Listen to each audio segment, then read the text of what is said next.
का कभी अभाव नहीं।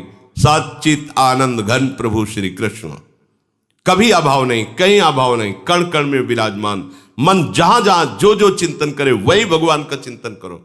ये भी भगवत स्वरूप है, ये भी भगवत स्वरूप है।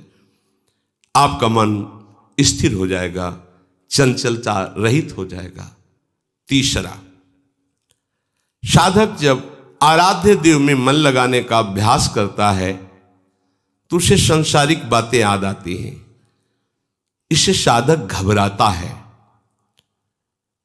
जब मैं संसार का काम कर रहा था, व्यवहार का काम कर रहा था, तब तो इतनी गंदी बातें नहीं आती थी, इतना गंदा मन नहीं था। पर जब से हमने भगवान का भजन करना शुरू किया, प्रियालाल का चिंतन करना शुरू किया, इतना गंदा, इतनी गंदी बातें, इतनी गंदी प्रेरणाएं, इतनी गंदे मन की स्थिति, वो घबरा जाता है। मन तरह तरह की गंदगी सामने फेंकने लगता है। पर साधक को समझदार बनना है, मूर्ख नहीं, बिल्कुल नहीं घबराना। ये तो आनंद का विषय हो गया। क्या? छुपी हुई गंदगी मन की बाहर निकल रही। तीसरा सूत्र है, छुपी हुई गंदगी मन की बाहर निकल रही है। अब नाम भगवान का डंडा चल रहा है। अब अंदर से जितने गंदे गंदे विचार, गंदी वृत्तियां जन्म जन्मांतरों के साथ निकल रही हैं। आपको लगता है जीवन में मैंने ऐसा कभी नहीं किया, फिर ऐसी बात क्यों आ रही है? जीवन में मैंने ऐसा नहीं सोचा, फिर ऐसी बात क्यों आ रही? एक जीवन की तुम जानते हो, अनेकों जीवन के संस्कार इसमें भरे हुए हैं। जब साधक का उद्देश्य भगवत प्राप्ति बन गया तो विश्वास करो, अब उसके अंदर ये गंदी वृत्तियां प्रवेश नहीं कर सकती। तो ये आई कहां से? जमा है। नाम जब चल रहा है, अब निकल रही है ये गंदी बातें, गंदा चिंतन। और अगर आप चूक कर गए तो गंदी वैसी क्रियाओं में उतार देगा। साधनहीन उतना गंदा नहीं हो सकता जितना साधन करने वाला आए हुए गंदे विचारों में उतर जाए। तो यह बात समझ लीजिए अच्छे से, क्योंकि एक बार मन को जब आप अपने शासन में लेने की कोशिश करेंगे, वो जान गया है, और आप उसके शासन में आएंगे तो ऐसी धज्जियां उड़ाएगा कि दोबारा हिम्मत न कर पाओ कि उसको शासन में ले लो। बहुत बुरी तरह पतन करवा देता, बहुत बुरी तरह। इसलिए देखो, बहुत ध्यान देने की बात है। जब उपासक अपना लक्ष्य बना लेता है कि मुझे भगवत प्राप्ति करनी सच्चे हृदय से, तो पहली बात तो समझ लो, उसके हृदय में अब गंदे विचार, अपने संस्कार नहीं डाल सकते, क्योंकि लक्ष्य विराजमान है। जब कोई सच्चाई से साधन में चलता है तो उसकी मन स्थिति में जितनी भी पाप प्रवृत्तियां हैं वो सब निकलती हैं। आप धैर्यपूर्वक रहिए, चुप रहिए, शांत रहिए। जब कोई सांसारिक कार्य करता है उस समय मन घसीटता है कुप्रवृत्तियों को, तो साधक को समझ में नहीं आता है। जब आप गंदे कार्य कर रहे होते हैं, शास्त्र विरुद्ध कार्य कर रहे होते हैं, तो आपका मन पूरे सपोर्ट में होता है। कभी वो आपको ऐसा नहीं कि गंदा कार्य कर रहे हैं दूसरा चिंतन करवा दे। ध्यान देना, जब आप विषय सेवन कर रहे होते हैं, गंदे कार्य कर रहे होते हैं, गंदे दृश्य देख रहे होते हैं, गंदी बातें सोच रहे होते हैं, तब आपको कहीं भी मन विक्षेप नहीं पहुंचाएगा। क्यों? कि उस समय अधीन करके पूरी की पूरी कैसेट लोड कर रहा है अपने अंदर, पूरा का पूरा माल समेट रहा है, कुप्रवृत्तियां अंदर भर रहा है। और जो भजन में बैठे, अब वो सब बमन कर रहा है, निकाल रहा है। जो अब निकाल रहा है तब परेशानी महसूस होती है। ये अनंत जन्मों के कुसंस्कार भरे हुए हैं। पुराने संस्कारों को नष्ट करने का मौका नहीं मिला। जब भजन शुरू किया, अब भजन ने बेचैनी पैदा कर दी और मन के अंदर जितनी गंदगी वो सब बमन करवा रहा, निकाल रहा, निकाल, क्योंकि इसमें नामामृत भरेगा। जैसे कोई सरोवर हो तो कछुआ, मेढक सब आनंदित रहते हैं, और जे ही गजराज प्रवेश करता सब निकल निकल के बाहर बैठते हैं, क्योंकि उसके पैर के नीचे पड़ जाएंगे, मर जाएंगे। ऐसे ही नाम गजराज है, ये हृदय रूपी सरोवर में काम, क्रोध, लोभ, मोह, मद, मत्सर बड़ा आनंद लेते आए हैं अनेक जन्मों से। अब गुरु कृपा से नाम मत गजराज प्रवेश किया और जे ही ये प्रवेश निकल के भाग। अब साधक हो, इतनी गंदी बात, अगर कोई जान जाए कि हम इतना गंदा सोचते हैं यार क्या होगा, कुछ नहीं। अब तो आनंद होने का आपका अवसर है, ये निकल रहे हैं। धैर्यपूर्वक, घबराने की जरूरत नहीं, गंदी बात आ नहीं रही है, जा रही है।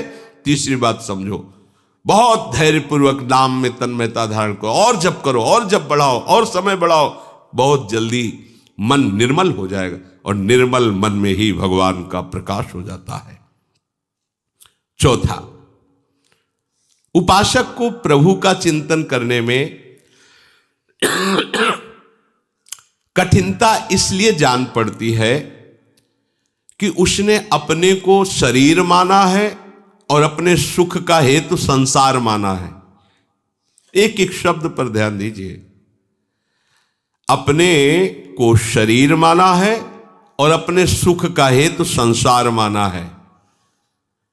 इसलिए जो प्रभु का चिंतन करना चाहता है तो हमारा माना हुआ चिंतन प्रभु का चिंतन नहीं होने देता, क्योंकि हमने माना है मैं अपने को शरीर हूं, तो हमारा भोगों का चिंतन, विषय का चिंतन, शरीर का।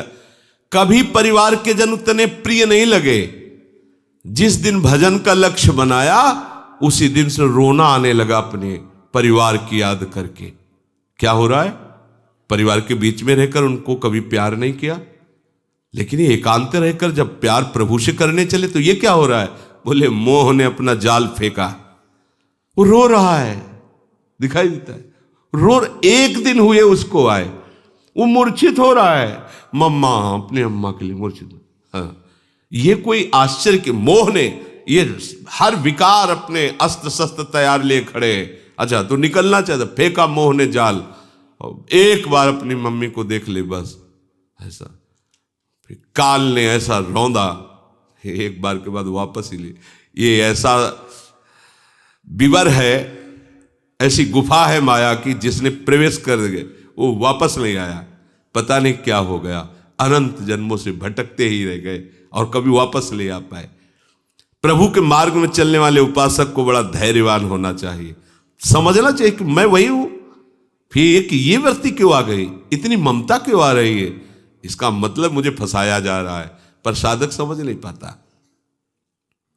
जब ध्रुव जी तन्मय होने लगे भगवत चिंतन में, तो आवाज आई, बेटा मेरी रक्षा करो, बेटा मेरी रक्षा करो। तो हल्की से आंख खुली, देखा यक्ष उनकी माता को जबरदस्ती लिए जा रहे हैं और उनकी माता कह रही, ये दृश्य देखा, बेटा मेरी रक्षा करो। तो उन्होंने विचार किया, महाराज पिताश्री उत्तानपाद के होते हुए हमारी माता का अपहरण यक्ष कैसे कर सकते हैं? और दूसरी बात, मैं भगवान की शरण में हूं तो मेरी माता असुरक्षित कैसे हो सकती है? इसका मतलब ये कोई माया जाल है जो मुझे मेरी निष्ठा से हटाने जा रहा है। नहीं, पुनः आंख मूंद ली और भगवत प्राप्ति की। कई तरह से माया आपको विचलित करने की चेष्टा करेगी, ये साधक नहीं समझ पाता।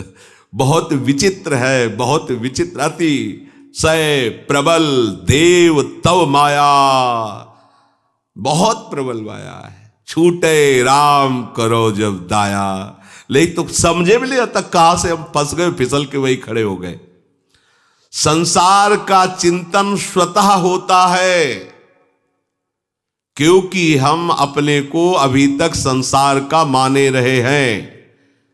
प्रभु हमारे हैं, अब ये इस जन्म में सत्संग के द्वारा बात समझ में आई है, तो अब आपको चिंतन करना पड़ेगा।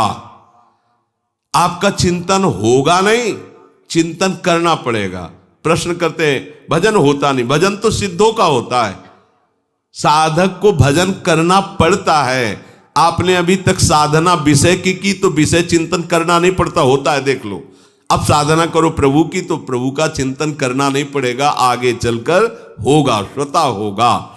जैसे विषय का चिंतन विषयवत स्वयं होता रहता है, ऐसे भागवतिक महापुरुष का चिंतन स्वयं होता रहता है। उठते बैठते चलते फिरते खाते पीते सोते जागते हर समय भगवत चिंतन स्वतः उसे चिंतन पकड़ लेता है।